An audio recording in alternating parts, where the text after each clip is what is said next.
Hello and welcome to WRC on TCHUB, where we look at the latest round of this year's World Rally Championship, and it is the Rally Italia Sardegna.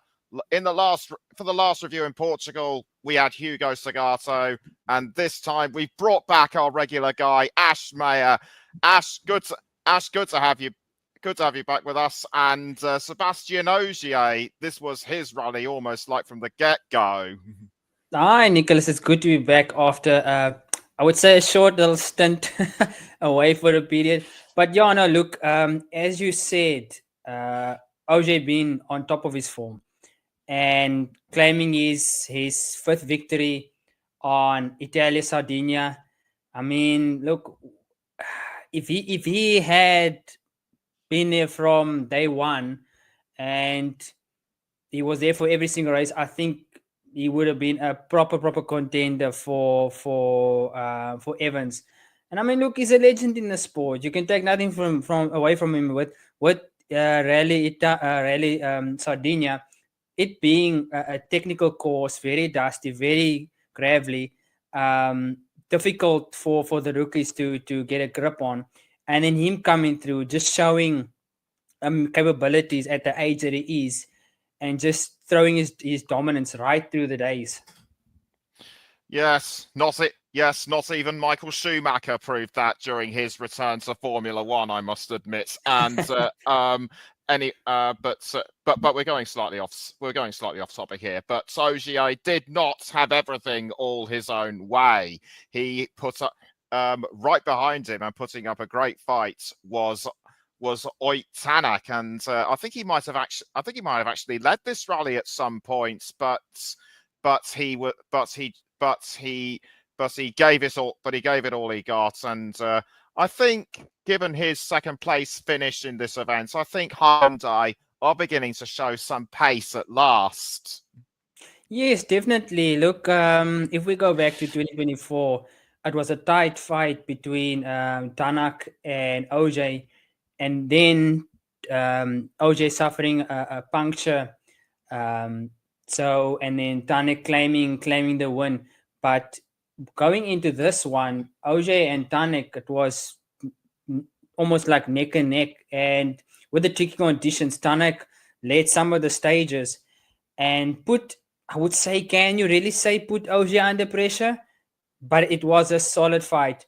Avampera made some inroads trying to be up there with him, but he also fell off a bit. But I gotta give it to OJ and Tanek for putting up a show for Italia Sardinia, because it was outright a brilliant rally. Yes, indeed it was, and Tanak will, I'm sure, be given a lot of confidence going. Will, I'm sure, be given a lot of confidence going into the next few rounds, particularly Estonia and Finland, where he has excelled on these surfaces. Yes, no, most definitely. Look, with Hyundai's issues, manufacturing issues, going through the stages, it's a definite confident booster for Tanek going into the next few rounds. Look, the championship is not over, and we can see that Tanek has that fight. Novell's is inconsistent. He's struggling a bit, so I see. Let me not jump the gun. I see Tanek coming out the better of the two, going into the next few rounds and putting the Toyota drivers under pressure. Let's just hope Hyundai don't spring up some more engine or whatever issues they might come up with. But going into the next round, it's looking promising. I thought this title was over, but it doesn't look like it. No, because Alvin Evans once again played the waiting game, but he will, I'm sure, be looking over his shoulder again because his lead has been cut. He had to bear the brunt of running first on the road on the first day, and that cost him a lot of time. Yeah, no, most definitely, Nicholas. It was I would say, tricky round for Evans, with him being the clean sweeper. With the tricky conditions, the cars kicking up dust. At one point, I think it was in day 2 where Sami Pajari had suspension issues and the car was kicking up so much dust that Evans essentially lost time trying to find his way through the dust. But for him, I would say, look, just keep the points ticking over. It's obviously now looking at the standings, it's become very close with Ravampera now also throwing his hat into the championship fight. So going into the next rounds, I won't say Evans is under pressure, but he will need to put some performances in just to push that gap further away, because he is, like you say, looking over his shoulder at the moment. But I still have faith in him that he'll find that extra performance going into the next rounds. Yeah, someone else who did reasonably well before he was hit by dramas and penalties and even going off the road at one point was Adrian Formeau. He could have been higher. He could have been Hyundai's golden boy, but it was just not to be for him. Yeah, no, look, most definitely look for Mo. Looked on the money from day one. He had a few little niggles here and there, but he was on the money. He was up there with Tanak and OJ and them. And then on stage 11, he rolled the car, which was unfortunate. That was a retirement for him. But you could see that the Hyundai drivers, especially Tanak and for Mo, are finding confidence in the Hyundai package again. Obviously, Toyota looked like they're running away with the manufacturers, but if Hyundai if Formeau and Tanak can close that gap to Evans and them, then we'll see going forward into the next rounds how because they are definitely contenders. The pace is there. Formeau even said in one of the interviews that he had a very, how can you say, a very rough run on the, I think it was on day 2, where he struggled a bit with the conditions and he essentially flipped on day 11. So he had his moments, but you can see the performances are there, and Hyundai have the package for him to deliver. If Hyundai had almost their fair share of problems in Sardinia, and as you said, they're still contenders in some way or form. M Sport Ford were completely nowhere. All 3 cars out on stage 2. I mean, how does that happen? Yeah, no, look, I find it odd. I don't know if it is look, being at rookies, there was a bit of a issue. Sorry if the names have gotten away from me now. But McAlean and Shesk. Yes, McAlean and Sesk both having offs on the road. McAlean going into almost like day 1, going off onto the road. Then Sesk flipping his car, and then Sesk having more trouble later into, was it day 2 or day 3, where his car was in. The roll cage for him was so badly damaged he couldn't continue. Yes, so a direct impact of what happened on Friday, he couldn't continue anymore. So all of M Sports, you would say, cars were almost like write-offs. It was only really where they came into the final day, but Sis unfortunately couldn't carry on, and then they limped over the line basically. I don't know how they all got it wrong. I think it would come down to a bit of inexperience from the young rookies, but they'll need to get their heads back in the game for the next round, because it was a difficult Italia Sardegna for them. I'd have to say it was most certainly cruel luck on their part. Yeah, no, look, cruel luck, difficult time with the tires, bit of inexperience. I mean, so many factors at play, and with Italia Sardegna, the conditions, very loose gravel, some of the tight headpins, like there was on day 3, the tight headpin that caught out Takamutsu. and he also had issues going into the rally, where he made numerous amount of mistakes. Lucky, some of them he got away with, where he went over the jump. I think it was on stage 8, where he just caught it. So he also had his fair share of run-ins with trouble on his side. Monty Lerno and Mickey's jump never fails to disappoint, does it? Yeah. But one driver I should also mention, we've covered him a few times. Tanak might still be in contention for the championship, but Thierry Neuville next to nowhere at the moment on 83 points. His chances slipping further and further away. I haven't seen a reigning champion fall so low. And I certainly haven't even heard of a reigning champion fall so low since Colin McRae in 1996, where he was just steamrolled by Tommy Mackinnon. But that's another year from another time. Yeah, no, Nicholas. I can't understand exactly what's going on in the mind of Terry Novell. I don't know if it's a mix of Hyundai having issues, him struggling with the balance of the car due to the new tires.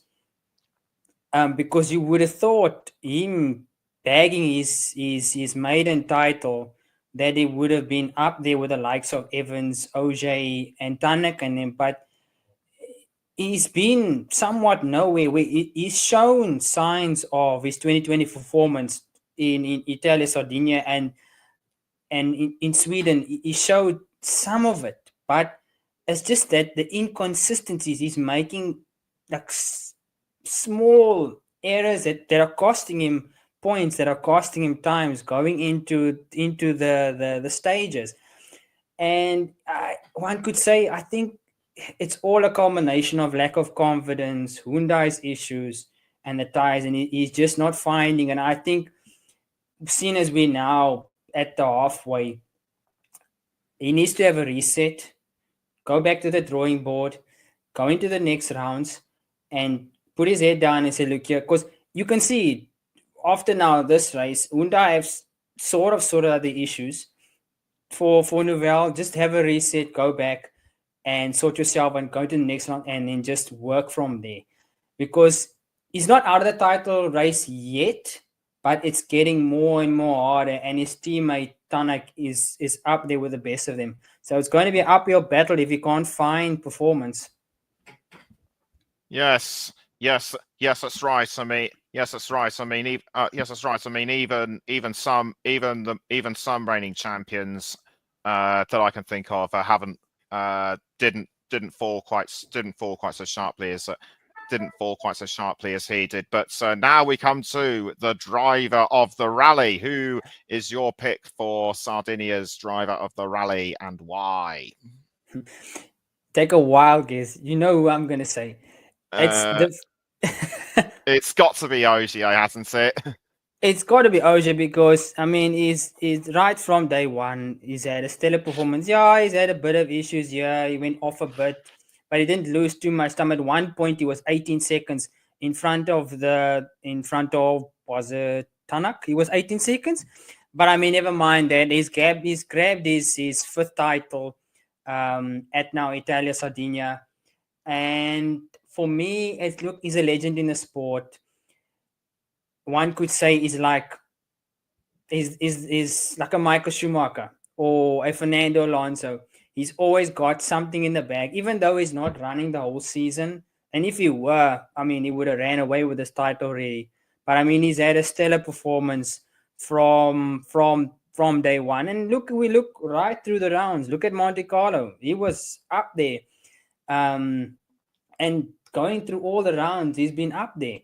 So for me, he's driver of the day, and I want to see him go into the next round. And he's taking points off the likes of Novell and Evans and Tanak and Ravampere. He's just making it so much more interesting, this championship fight. And you can never write OJ off, because he's always going to deliver. He's just got that speed, that technicality, that precision, and he can adapt so fast to the conditions.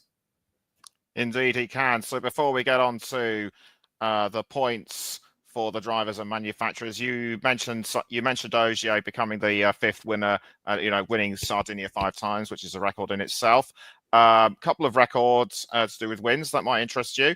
Toyota have now recorded their 99th win, so one short of 100, and the GR Yaris Rally 1 scored its 30th win in Sardinia, which only puts it one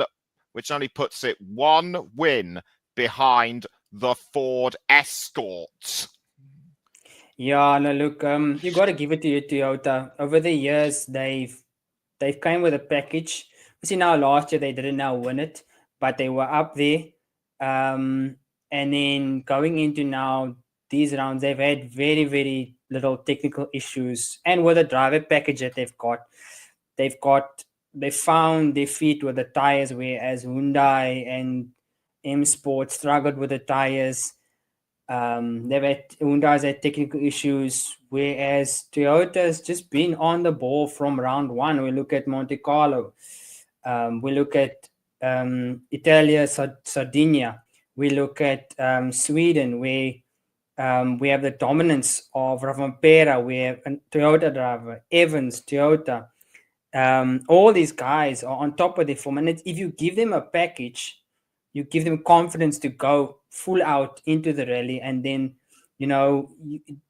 it's up to them what they do. Yes, indeed. And so now let's take a look at the championship standings for drivers first. Evans on top, as we know, but Ogier and Rovanpera, I should say, in second and third have reduced the points gap dramatically. Tanak in fourth on 108, and Thierry Neuville rounding off the top five on 83. So now as we're around about the halfway stage, Evans has now got to think about winning more often now. Yeah, no, look, most definitely, like you said, he's got to look over his shoulder.